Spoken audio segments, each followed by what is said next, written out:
get to riff those tracks. I don't have a good tracks, better riffs on this here. Why you always gotta pick Rifftrax?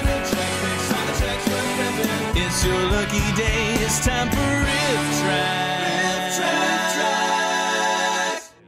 Hello, I'm Faith, and welcome to Faith's Take, where I talk about anything and everything that I find interesting. And welcome to episode 13 of Every Rifftrax Short Reviewed, where I take 5 Rifftrax shorts in chronological order, review them, and give them a rating between 1 and 5, with the points being good, great, awesome, fantastic, and spectacular, because I don't think a bad Rifftrax short exists. I hope you all had a wonderful Christmas season and a Happy New Year. As you probably know, I put the series on hold for a little bit to review all the Rifftrax Live Christmas shows, as well as Fun in Balloon Land and a few Thanksgiving-themed shorts, which I hope you guys also enjoyed. I know I had a blast making them.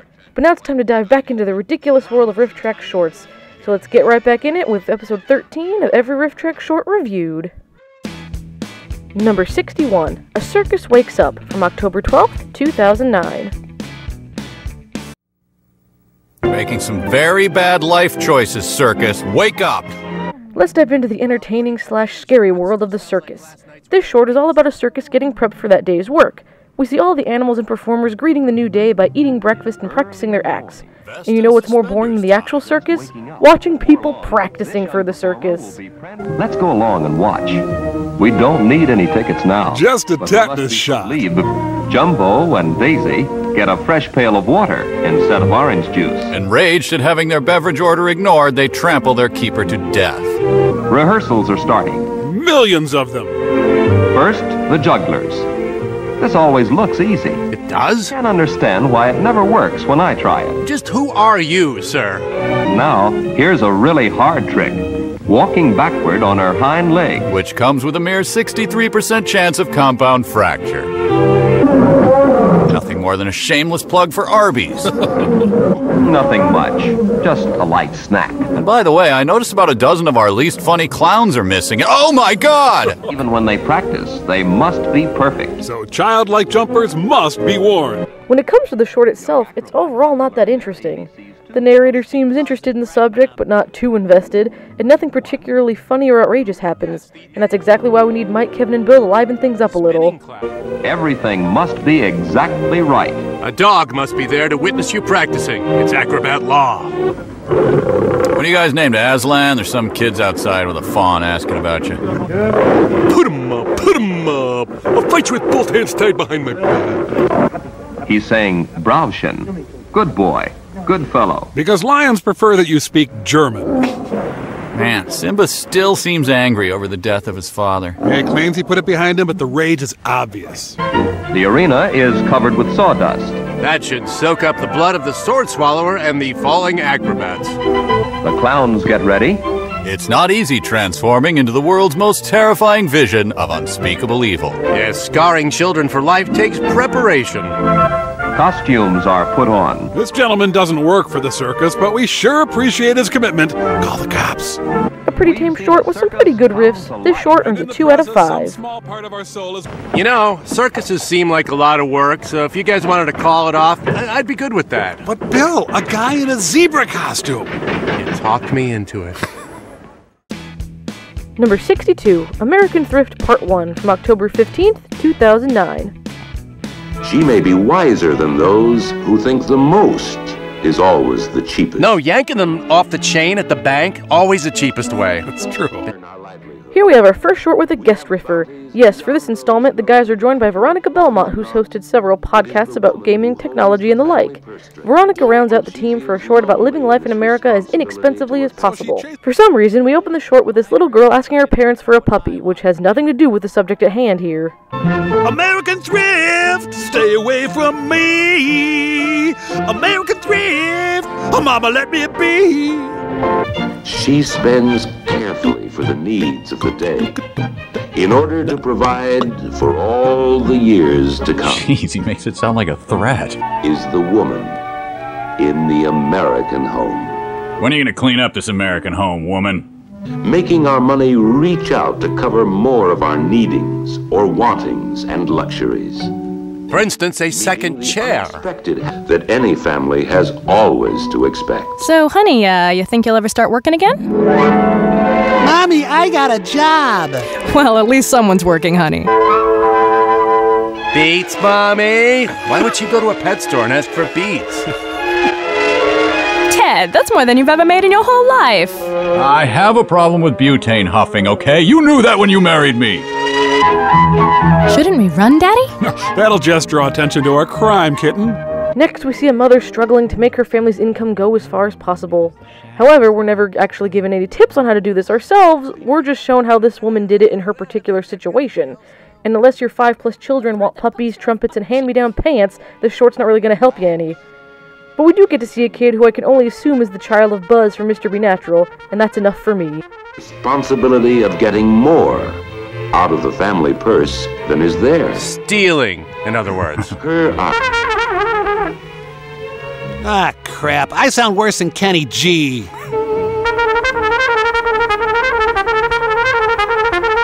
My son is dead to me. Yeah, you got the thing down. You got anything else now, please? I used to be a ventriloquist dummy. I still am. I'm the cute one. When do I get to meet my daddy? I cut my hair with a stapler. And American Thrift suddenly takes a strange David Lynchian turn.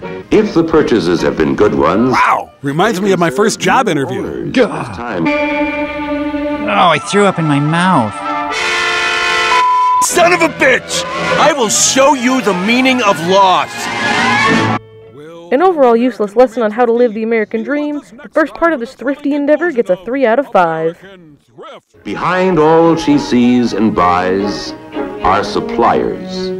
And suppliers of suppliers. And suppliers of suppliers of suppliers. Why don't we just nip this in the bud right now? They say handling.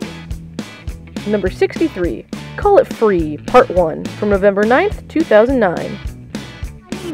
5 gallons of gas, please. Yes, ma'am. 5 gallons, Jerry, when you finish with the windshield. Yes, sir. Yes, sir. Pour 5 gallons of gas on the windshield. Yes, sir.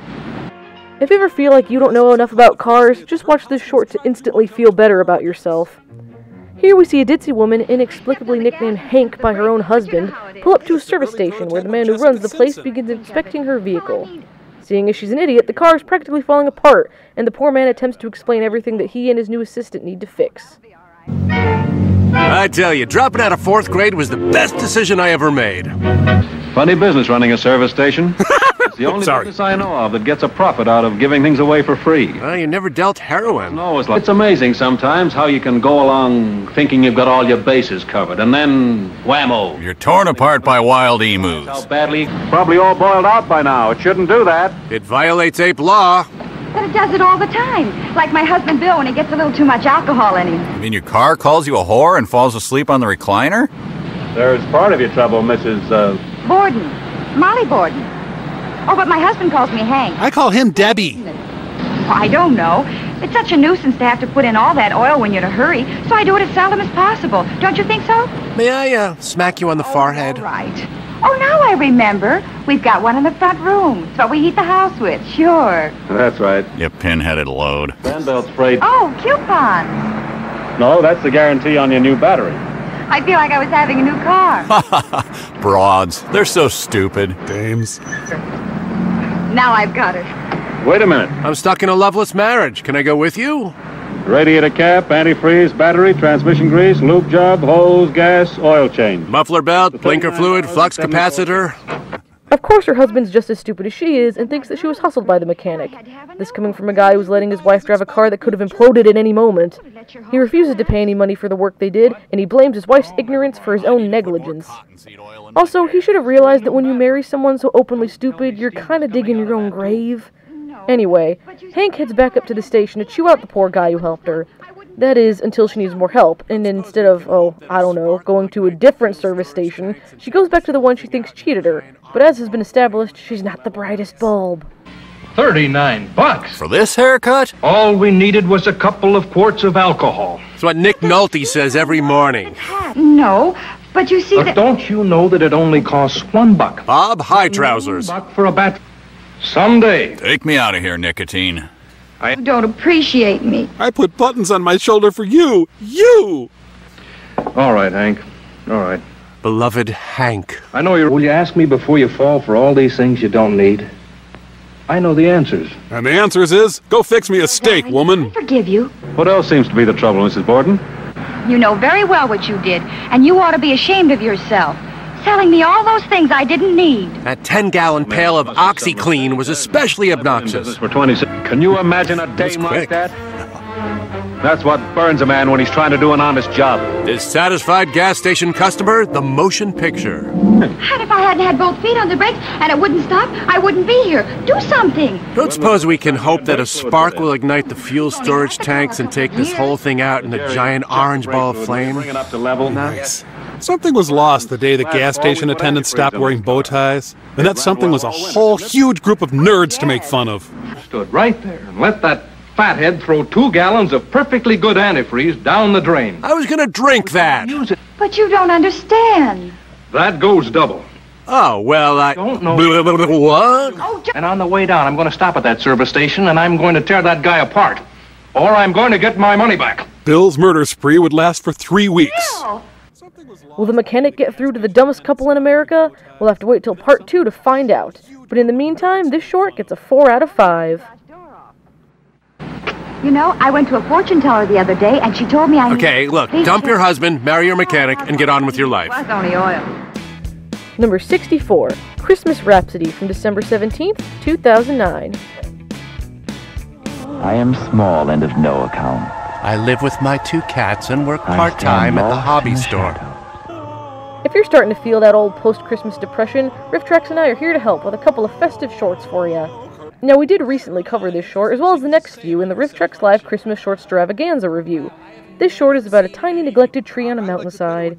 If you have bad self-esteem, I assure you, it can't be as bad as this little thing. But a family decides to take the poor tree to their house to decorate it for Christmas, and somehow this tree is totally fine with being severed from the ground and hauled off into a little shack on the side of a lonely hill.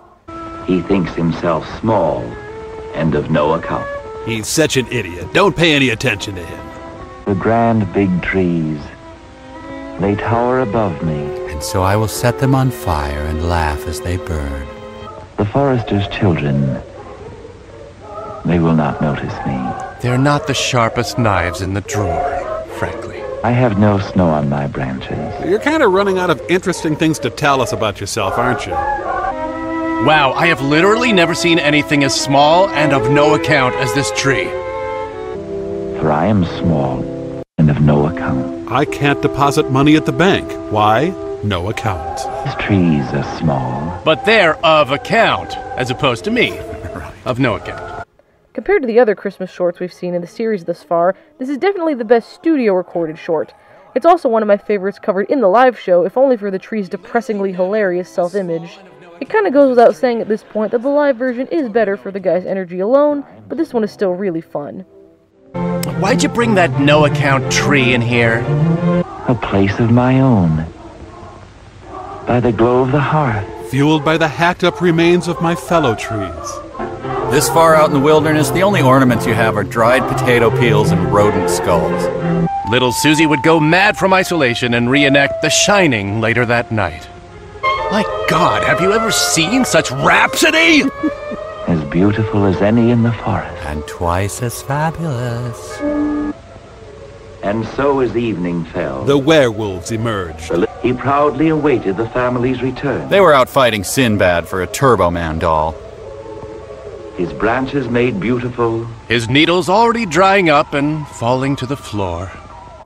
A really silly premise with very funny jokes. This one's definitely a classic that gets a 4 out of 5. The annual family tradition of praying for Santa to bring them indoor plumbing. Number 65, Rudolph the Red-Nosed Reindeer from December 20th, 2009. Rudolph! Go on home, Red-Nosed. Your mama's calling you. Bambi would soon come to regret the Yo Mama jokes. Another short covered in the live show. This is a lame adaptation of the famous Christmas tune about a reindeer being born physically different and getting mocked day and night for it. And I know the song is short and the Rankin Bass version had to pad it out a lot themselves, but you know, one thing they added that this short sorely needs? Personality. Seriously, the short is so bland, it's kind of amazing. Never net for Rudolph. join in any reindeer game. Or as reindeer call them, games. As the reindeer were playing, enjoying the spills of skating. The fruitiest skating and climbing possible. the willows, protected by pillows. Yes, before Santa enslaved them, the reindeer were a merry bunch. The day that Rudolph pulled that stocking off a dead hunter's leg was the happiest day of his life. While way, way up north on this dark, foggy night, awaiting the time for his Christmas Eve flight, good old Santa. Currently under house arrest. Crap, my sled's gonna turn into a pumpkin. Quick, quick, get hitched in a hurry. Quit eating venison, it's creepy. Santa's beloved catchphrase, hi-ho. Now, there is a moment in the live show that has gone down in the Rifftrax history books. I need you tonight. Whoa! The audience reaction alone here is going to make this version of the short pale in comparison. Also, you can tell that for whatever reason, they didn't rewrite a single joke for this studio version. There are a couple of riffs in it that reference other shorts that were in the live show.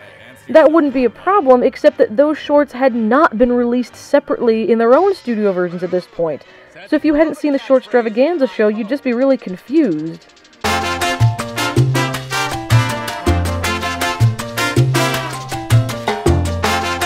Won't you guide my sleigh tonight? What the hell happened to his magic helicopter?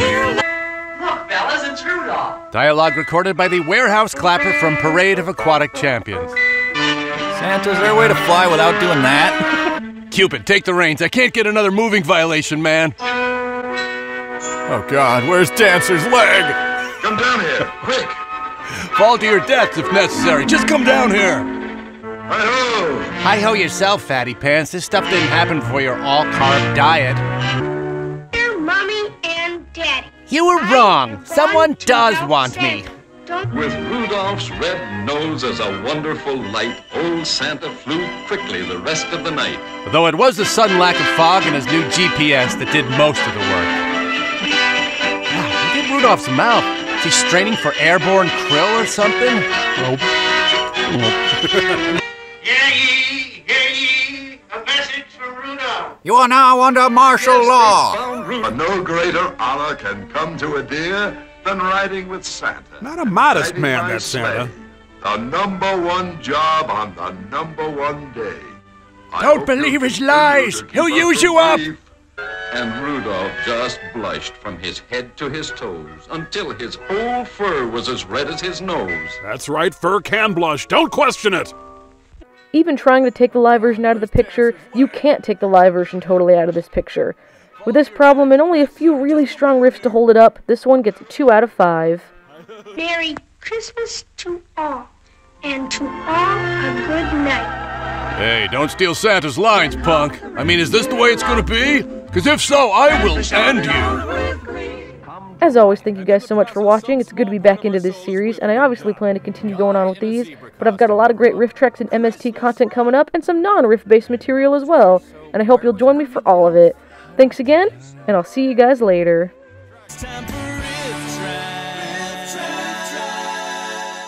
Now, we did recently cover this short, as well as the next... Now, we did recently cover this...